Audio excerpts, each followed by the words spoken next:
तो बीजेपी साम दाम दंड भेद सबका इस्तेमाल करेगी और वो ईडी का सीबीआई का डर भी दिखाएगी। अब ये देखना है कि उसके डर के सामने कितने लोग टिक पाते हैं। और बीजेपी राजनीति करती है वोट बैंक की, बीजेपी राजनीति करती है तुष्टीकरण की, और बीजेपी राजनीति करती है एससी ओबीसी माइनॉरिटी के हकों से कैसे वंचित किया जाए। इसकी बार लोकसभा चुनाव एक विचारधारा का चुनाव बन गया है। एक ऐसी विचारधारा जो भारत को तोड़ना चाहती है और एक ऐसी विचारधारा जो भारत को जोड़ना चाहती है। दो विचारधाराओं का चुनाव है। अब एससी ओबीसी माइनॉरिटी के लोगों को सोचना चाहिए, जो अलग अलग दलों में अलग अलग नेताओं के भक्त बने हुए हैं, कि आखिर इस बीजेपी से कैसे हम जीत पाएंगे या बीजेपी से कैसे हम अपना राष्ट्रपति वो वापस ले लें और उन्होंने जो बड़ा पद दिया हो बहुजनों को वापस ले लें। मेरी तो बस एक ही बात है जो बहुत महत्वपूर्ण है, जिसकी जितनी संख्या भारी उसकी उतनी हिस्सेदारी। ये लोग बांटते हैं ईमानदारी से। हमें हमारी ज़मीन हमारी जनसंख्या के अनुसार दे दें, हमें अधिकार हमें जनसंख्या के अनुसार दे दें, और हमें पावर हमारी संख्या के अनुसार दे दें, और जितनी उनकी संख्या उतना ले लें। वो एक बार जनगणना करा दें, तय हो जाएगा कि भारत में कौन कितना रहता है। 2024 के लोकसभा चुनाव को लेकर सभी राजनीतिक दल तैयारियों में जुट गए हैं।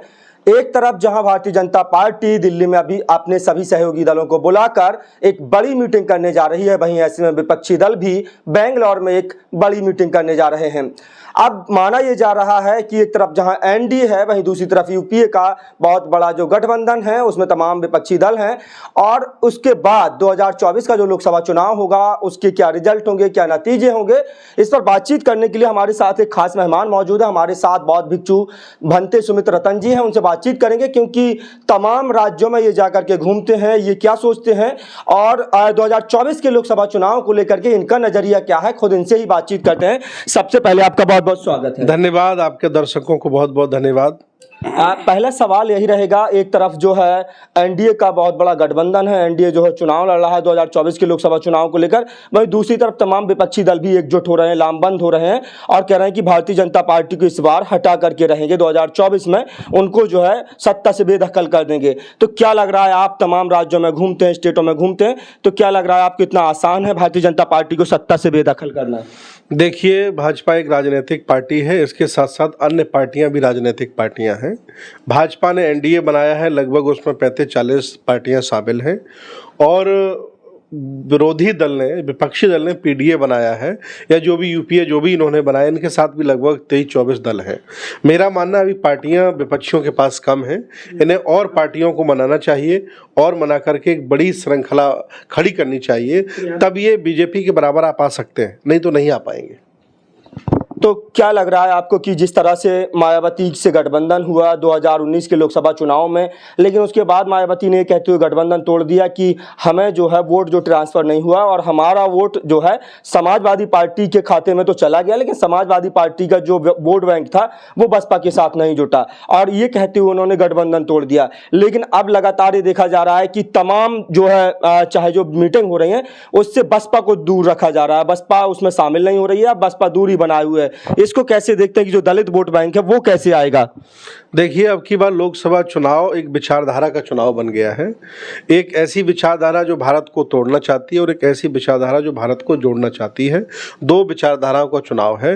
अब एससी ओबीसी माइनॉरिटी के लोगों को सोचना चाहिए, जो अलग अलग दलों में अलग अलग नेताओं के भक्त बने हुए हैं, कि आखिर इस बीजेपी से कैसे हम जीत पाएंगे या बीजेपी से कैसे हम लड़ सकते हैं।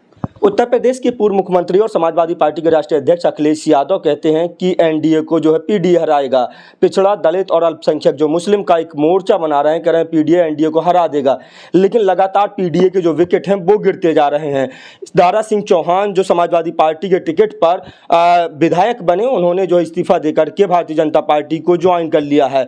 ओम प्रकाश राजभर पूर्वांचल में एक खासा प्रभाव डालने वाली जो पार्टी है वो भी अमित शाह से मुलाकात कर चुके हैं और उन्होंने भी भारतीय जनता पार्टी के साथ गठबंधन कर लिया है। तो क्या इस तरह से जो है एक मोर्चे पर आ पाएगा पीडीए? देखिए, धीरे धीरे पीडीए कमज़ोर हो रहा है, ये सही बात है, और ये बीजेपी का, चूँकि बीजेपी ये मानती है कि मेरे प्रभुत्व का ये अंतिम चुनाव है लोकसभा 2024 का, तो बीजेपी साम दाम दंड भेद सबका इस्तेमाल करेगी और वो ईडी का सीबीआई का डर भी दिखाएगी। अब ये देखना है कि उसके डर के सामने कितने लोग टिक पाते हैं और कितने लोग भाग जाते हैं। कहते हैं भारतीय जनता पार्टी पर तमाम आरोप लगते हैं, कहते हैं कि धर्म की राजनीति करती है भारतीय जनता पार्टी, जातियों की राजनीति करती है। तो क्या आपको लगता है कि भारतीय जनता पार्टी जो है वो धर्म की राजनीति करती है? बीजेपी धर्म की राजनीति बिल्कुल नहीं करती, उसका धर्म से कोई लेना देना नहीं है। बीजेपी राजनीति करती है वोट बैंक की, बीजेपी राजनीति करती है तुष्टीकरण की, और बीजेपी राजनीति करती है एससी ओबीसी माइनॉरिटी के हकों से कैसे वंचित किया जाए, इसकी राजनीति करती है। धर्म होता है, धर्म न हिंदू बौद्ध है, धर्म न मुस्लिम जैन, धर्म तो चित्त की शुद्धता, धर्म शांति सुख चैन। धर्म के बारे में बीजेपी वाले एक लफ्ज नहीं जानते।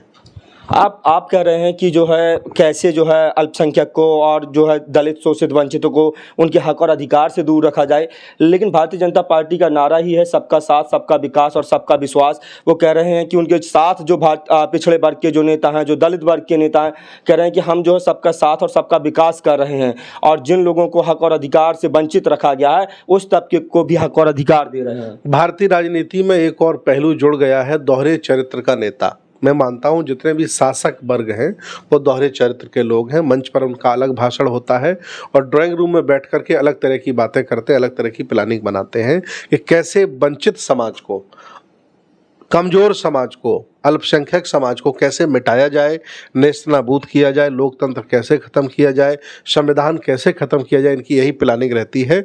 इसलिए दोहरे चरित्र के लोग इस समय सत्ता में बैठे हैं, इसलिए आम जन मानस की जिंदगी बेहाल है। आप आरोप लगाते हैं तो उससे पहले वो कहते हैं कि हमने दलित राष्ट्रपति को बनाया, रामनाथ कोविंद जी को राष्ट्रपति बनाया, उसके बाद महिला आदिवासी जो है द्रौपदी मुर्मू को राष्ट्रपति बनाया। खुद प्रधानमंत्री नरेंद्र मोदी कई मंचों से ये कहते हुए नजर आते हैं कि मैं पिछड़ी जाति से हूँ इसलिए मेरा अपमान किया जाता है, मैं पिछड़ा हूँ। वो खुद को पिछड़ा बताते हैं और दलित और आदिवासी जातियों से उन्होंने राष्ट्रपति बनाया। तो दो प्रमुख पदों पर तो दलित और जो है पिछड़े बैठे हैं। देखिए, अपना राष्ट्रपति वो वापस ले लें और उन्होंने जो बड़ा पद दिया हो बहुजनों को वापस ले लें। मेरी तो बस एक ही बात है जो बहुत महत्वपूर्ण है, जिसकी जितनी संख्या भारी उसकी उतनी हिस्सेदारी। ये लोग बांटते हैं ईमानदारी से। हमें हमारी ज़मीन हमारी जनसंख्या के अनुसार दे दें, हमें अधिकार हमें जनसंख्या के अनुसार दे दें, और हमें पावर हमारी संख्या के अनुसार दे दें, और जितनी उनकी संख्या उतना ले लें। वो एक बार जनगणना करा दें, तय हो जाएगा कि भारत में कौन कितना रहता है, समझ में आ जाएगा। ये जो तमाम विपक्षी दल हैं कैसे मुकाबला करेंगे भारतीय जनता पार्टी का? क्या वो जो है रणनीति रहेगी जिसके तहत भारतीय जनता पार्टी को सत्ता से बेदखल किया जाए? ऐसा कोई मंत्र या ऐसा कोई जो है रणनीति रहेगी जिससे भारतीय जनता पार्टी सत्ता में ना आ पाए और विपक्षी दल जो है एकजुट होकर सत्ता से बेदखल कर दे भारतीय जनता पार्टी को? देखिए, बीजेपी से बड़े बड़े तानाशाह, नरेंद्र मोदी से बड़े बड़े तानाशाह भारत में आए। उन्होंने बहुत दिनों तक इस भारत में शासन किया, लेकिन वक्त के सामने, समय के सामने कोई नहीं टिका। नहीं बेरेन बेरानी सम्मंती दखुदा चनंग अबेरेन चधम्मंती ऐस धम्मो सनंतनो। बैर से बैर शांत नहीं होता है। प्रकृति के हिसाब से मेरा ये मानना है, आज नहीं कल वो खुल खत्म हो जाएंगे। और जो अत्याचारी होते हैं, दुराचारी होते हैं, जो लोगों को हक मार करके अपना पेट भरना चाहते हैं, ऐसे लोग लंबे समय तक स्थापित नहीं रह पाते हैं। उत्तर प्रदेश के पूर्व मुख्यमंत्री और समाजवादी पार्टी के राष्ट्रीय अध्यक्ष अखिलेश यादव कैसे नेता हैं, किस तरह के नेता हैं, आपकी क्या राय है? वो किसी समाजवादी पार्टी के कार्यकर्ता से आप पूछिए और उनसे, आदरणीय अखिलेश यादव जी से पूछिए वो कैसे नेता है। मेरा मानना है एक अच्छे इंसान है। वो इंसान कोई खराब नहीं होता है, खराब होती उसके अंदर बैठी हुई विचारधारा, उसके अंदर बैठी हुई मानसिकता, उसके अंदर बैठी हुई आइडियोलॉजी, ये आदमी को अच्छा और बुरा बनाती है।